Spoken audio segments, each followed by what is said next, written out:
Hello traders, कैसे हैं आप। मैं हूं पवन और आपका मेरे YouTube channel zero hero trading में आपका स्वागत है। तो दोस्तों, हम बात करेंगे आज कैंडल्स के बारे में। कैंडल्स कैसी बनती है, क्या बनती है और चार्ट में कहां कहां बनती है कैंडल। तो दोस्तों, अगर आप मेरे चैनल पे नए हैं तो प्लीज लाइक करें, सब्सक्राइब करें, कमेंट करें और शेयर जरूर कीजिएगा दोस्तों। तो चलो दोस्तों, हम चलते हैं अपने लैपटॉप के स्क्रीन में।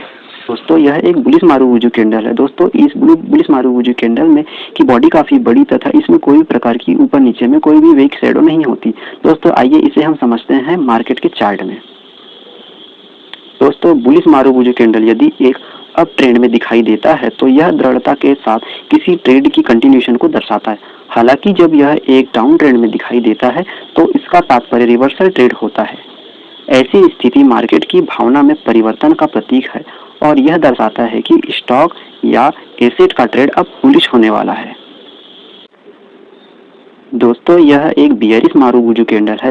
इस मारुवुजू कैंडल की बॉडी काफी बड़ी होती तथा इसकी ओपनिंग ऊपर साइड में होती है और इसकी क्लोजिंग नीचे साइड में होती। दोस्तों, इसमें कोई भी प्रकार की वीक नहीं पाई जाती। आइए दोस्तों, इसे हम चार्ट पैटर्न में समझते हैं।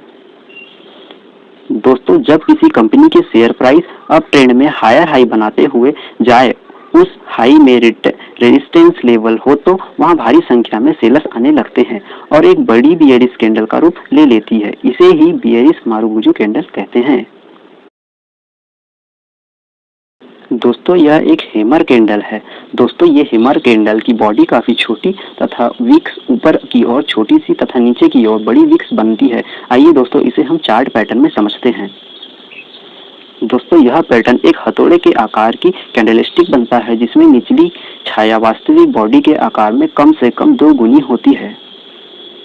दोस्तों, यह एक शूटिंग स्टार कैंडलस्टिक पैटर्न है। दोस्तों, इस कैंडल में नीचे की साइड छोटी सी वीक तथा ऊपर की ओर एक बड़ी वीक निकली होती है तथा इसकी बॉडी का आकार काफी छोटा होता है। आइए दोस्तों, इसे हम चार्ट पैटर्न में समझते हैं। शूटिंग स्टार कैंडलस्टिक पैटर्न तब होता है जब किसी परिसंपत्ति का बाजार मूल्य काफी हद तक बढ़ जाता है लेकिन फिर उसे अस्वीकार कर दिया जाता है और खुले मूल्य के पास बंद कर दिया जाता है। यह मंद के उलटफेर का संभावित संकेत हो सकता है, जिसका अर्थ है कि अब ट्रेंड जारी नहीं रह सकता है। दोस्तों, यह एक इन्वर्टेड हैमर कैंडलस्टिक पैटर्न है जिसमें इसकी बॉडी का रूप थोड़ा छोटा दिखता है, जिसमें विक्स काफी बड़ी दिखाई देती है। आइए इसे हम चार्ट पैटर्न में समझते हैं। दोस्तों, इन्वर्टेड हैमर कैंडलस्टिक पैटर्न या इन्वर्टेड हैमर है एक कैंडलस्टिक है जो चार्ट पर तब दिखाई देती है जब खरीदारों द्वारा किसी परिसंपत्ति की कीमत को बढ़ाने का दबाव होता है। यह अक्सर डाउन ट्रेंड के निचले भाग में दिखाई देता है जो संभावित तेजी के उलटफेर का संकेत देता है। दोस्तों, यह एक हैंगिंग मैन कैंडल है जिसमें ऊपरी सिरे पे बॉडी और नीचे की साइड में एक बड़ी सी वीक होते हैं। आइए दोस्तों, इसे हम चार्ट पैटर्न में समझते हैं। दोस्तों, यह हैंगिंग मैन चार्ट पैटर्न है। दोस्तों, हैंगिंग मैन कैंडल हमेशा रेजिस्टेंस के पास बनती है और यहाँ से हमको अच्छा खासा डाउनफॉल देखने को मिलता है।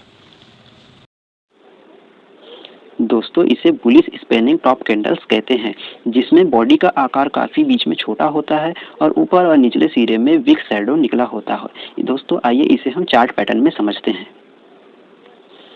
दोस्तों, यह एक bullish spanning top candle pattern है किसी परिसंपत्ति की भविष्य की दिशा के बारे में अनिर्णय और अनिश्चितता को दर्शाता है। आइए दोस्तों, इसे हम एक उदाहरण के तौर पर समझते हैं।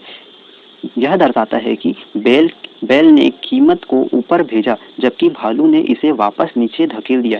इसी परिणाम स्वरूप कीमत में कोई सार्थक बदलाव नहीं हुआ। इसे ही हम स्पैनिंग टॉप कैंडल कहते हैं। दोस्तों, यह एक बियरिश स्पैनिंग टॉप कैंडल है दोस्तों जिसमें बॉडी का आकार छोटा होता है और ऊपर और नीचे की ओर एक विक्स छुटी होती है। आइए दोस्तों, इसे हम विस्तार से चार्ट पैटर्न में समझते हैं। दोस्तों, यह एक bearish spanning top candle pattern है किसी संपत्ति की भविष्य की दिशा के बारे में अनिर्णय और अनिश्चितता को दर्शाता है। दोस्तों, इसे हम एक उदाहरण के तौर पर समझते हैं, जैसे कि यह एक दर्शाता है कि बैल ने कीमत को ऊपर भेजा जबकि भालू ने इसे वापस नीचे धकेल दिया जिसके परिणाम स्वरूप कीमत में कोई सार्थक बदलाव नहीं हुआ। दोस्तों, इसे ही बियरिश स्पैनिंग टॉप कैंडल कहते हैं। दोस्तों, यह एक bullish doji star candle pattern है जिसमें ऊपर और नीचे की साइड में बड़ी बड़ी वीक होती है तथा बीच की बॉडी काफी छोटी आकार की होती है। आइए दोस्तों, इसे हम चार्ट पैटर्न में समझते हैं। दोस्तों यह एक bullish doji star candlestick pattern है।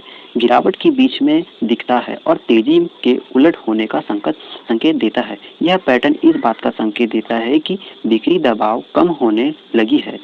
अगर इसके बाद कोई मजबूत तेजी वाली कैंडल आती है तो यहाँ पर एक नए उच्च प्रवृत्ति की शुरुआत का संकेत होता है।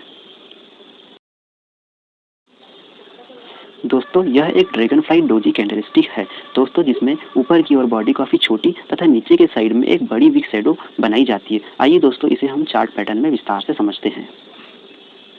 दोस्तों यह dragon fly doji candlestick pattern है। यह पैटर्न संभावित सुरक्षा में संभावित मूल्य उलटफेर का संकेत है। यह तब होता है जब किसी सुरक्षा के खुलने, बंद होने और उच्च मूल्य लगभग समान होते हैं।